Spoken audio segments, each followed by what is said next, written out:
ইরানে হামলায় আমাদের আকাশ সীমা ব্যবহার করতে দেয়া হবে না, বললেন সৌদি যুবরাজ।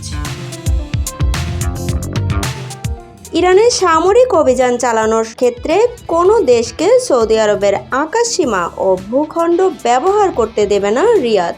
এক ফোনালাপে সৌদি আরবের যুবরাজ মোহাম্মদ বিন সালমান ইরানের প্রেসিডেন্ট মাসুদ পেজেশকিয়ানকে এ ব্যাপারে আশ্বস্ত করেছেন।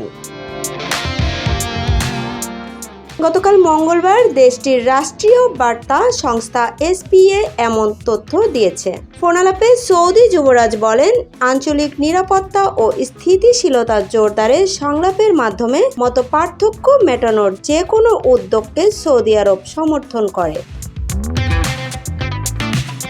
এর আগে ইরানের সংবাদ মাধ্যমের খবরে বলা হয়, আন্তর্জাতিক আইনের কাঠামোর মধ্য থেকে যুদ্ধ ঠেকানোর মতো যে কোনো প্রতিক্রিয়াকে তেহরান স্বাগত জানায় বলে পেজেশকিয়ান উল্লেখ করেছেন। সৌদি আরবের যুবরাজের আশ্বাসের আগে সংযুক্ত আরব আমিরাতও একই ধরনের অবস্থান জানিয়েছে। তারাও বলেছে, ইরানের বিরুদ্ধে কোনো সামরিক অভিযানে তারা তাদের আকাশসীমা বা আঞ্চলিক জলসীমা ব্যবহার করতে দেবে না।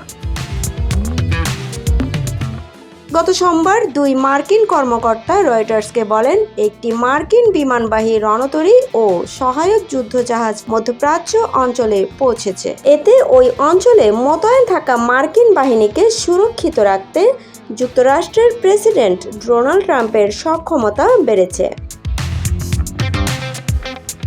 পাশাপাশি ইরানের বিরুদ্ধে সামরিক পদক্ষেপ নেওয়া হতে পারে বলেও আশঙ্কা তৈরি হয়েছে।